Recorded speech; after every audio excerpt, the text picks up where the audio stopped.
Hi guys, welcome to this episode of Fashionpreneur Talk with Gitana Styling Podcast. How are you? How is your fashion business doing? If you don't know me, my name is Sandra. I am a fashion stylist and a fashion business consultant. And this podcast is about having genuine conversations about fashion entrepreneurship and getting your questions answered. So if you have any questions at all, please write to me at info@gitanastyling.com. Gitana is Gitana styling.com. Now, I always encourage you to hang out with us inside our free Facebook group, Fashion Entrepreneur Club Hangout. In there, I answer questions, share resources, host events, all kinds of good stuff. I also encourage you to check out our Etsy shop with our workbooks and planners to grow your fashion business, or join also our Planner Club, which is our monthly subscription where we grow your fashion business one planner at a time. Or if you want like more support, I invite you to check out the Incubator program.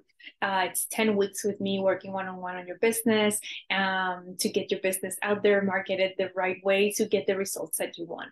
So if you're interested on any of that stuff, I'll leave a link below for you, okay?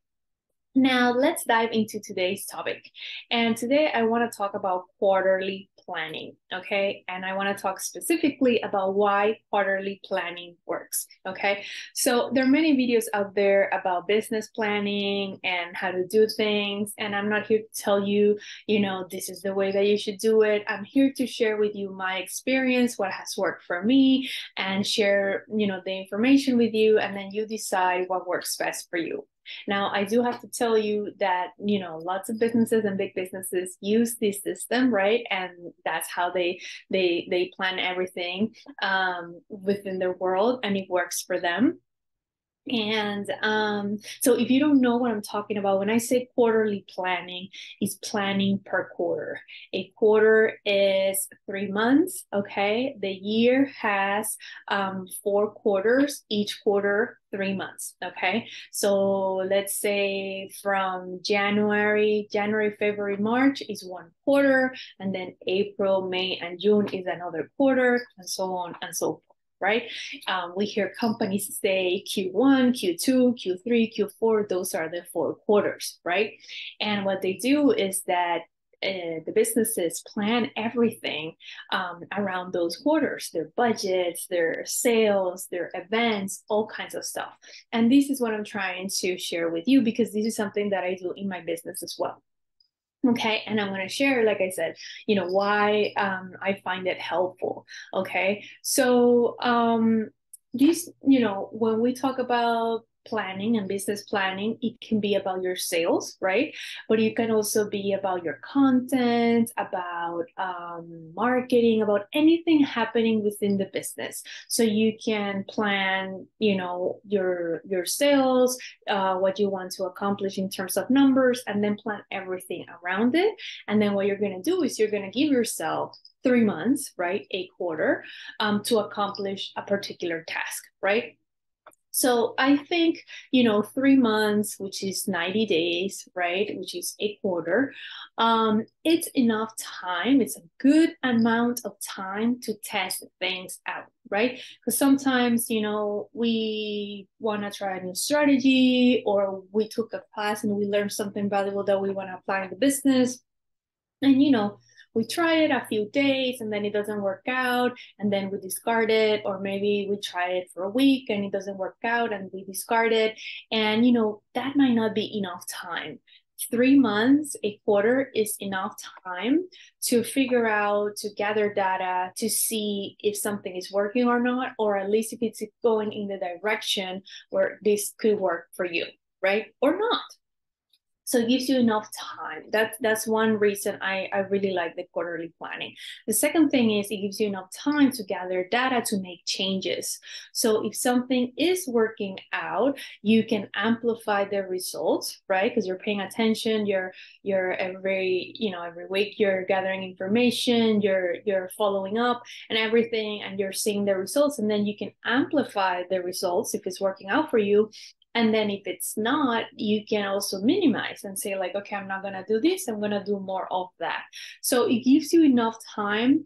And also, if you do this follow up kind of thing weekly, let's say, if you keep an eye on what's happening, because this is not about, oh, I have a plan for 3 months and you set it up and you forget about it. No, it's about setting up the plan for the 3 months and then paying attention to what's happening. Okay. So for you, that might be paying attention once a week or every 15 days, whatever works for you, so you can gather the information and you can see what's working and what's not working. Okay. And that way, if you're worried about risk, right, you can minimize that risk. Okay. And then also you can maximize the results, because like I said, you can learn so much. When you put together a plan and you apply it and you don't pay attention to it, you are missing the most important part, which is all this amazing data that you're getting back from implementing this information, right?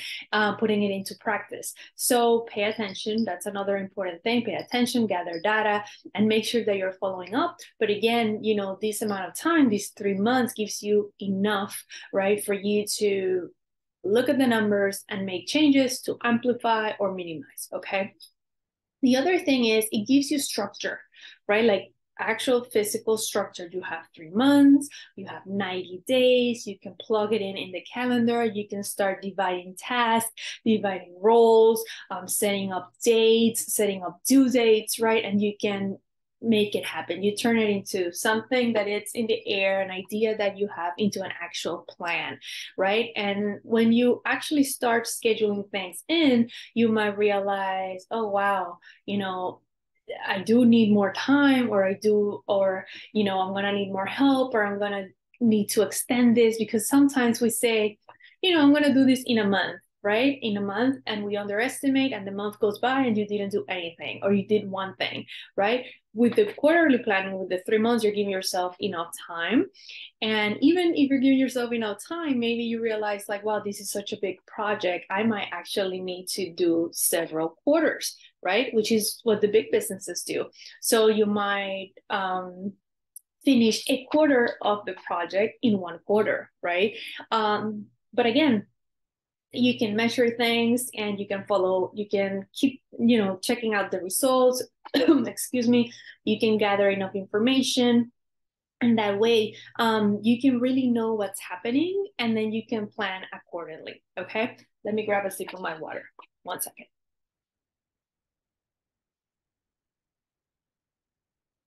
Okay, so the other thing is, I'm looking here at my notes, right, is that, it's also good, it's a good technique to spice things up in your business and to build momentum, right? Because if you always do the same month after month after month, right, there's no excitement, we're not building momentum. But if we think about per quarter, we're like, okay, for example, for most businesses, the last quarter of the year is the busiest one, right? Which is October, November, December, which is the holiday quarter, right? There's Halloween and Thanksgiving, and then there's Christmas and the New Year, and there's so many holidays happening. So when you're planning per quarter, it's easier to be like, okay, this is all that is happening in this quarter. These are all the holidays, these are all the events, all the things happening.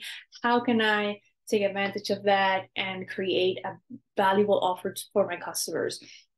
And then you can set a budget, and then you can, again, allocate your resources and see where you can do what, right? Because what happens normally is, a lot of us, we just, go day after day after day, day in and day out through the motions. And then the holiday kind of like, oh my God, next Monday is going to be Memorial Day or whatever, right?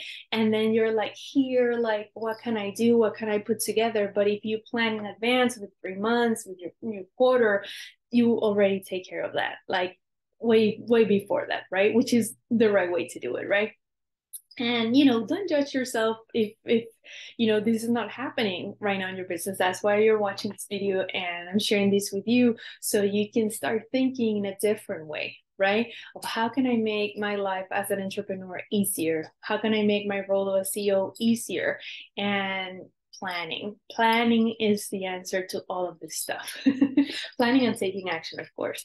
So another thing is that the 3 months would help you build momentum, because it will give you enough time to be like, okay, let's say this year I'm gonna focus on the end of the year, right? And this quarter, and I'm gonna make this blowout sale at the end of the year. And then you can start thinking and figuring out how in those 3 months you're gonna prep people to get to that place where they're gonna know that the sale is coming and all of that stuff, right? So it's very good for spicing things up, for building momentum, for changing things in the business, right? And it's also very helpful from a financial point of view, because then you can be like, okay, this is the time that I have, this is the kind of promotion I need to do, this is the kind of money I'm gonna invest in this. So it helps you to plan financially as well.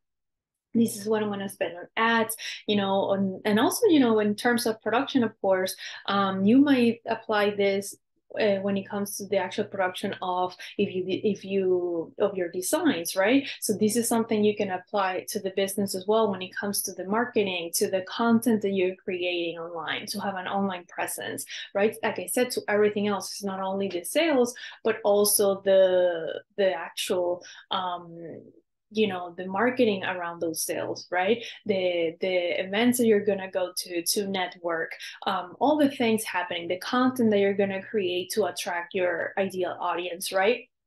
So, just how, you might apply this, right, when it comes to your collection, creating your collection, putting it together, and working with someone that can help you with that, right, to know where the money is being spent and all of that stuff. You can do the same for the rest of the business as well.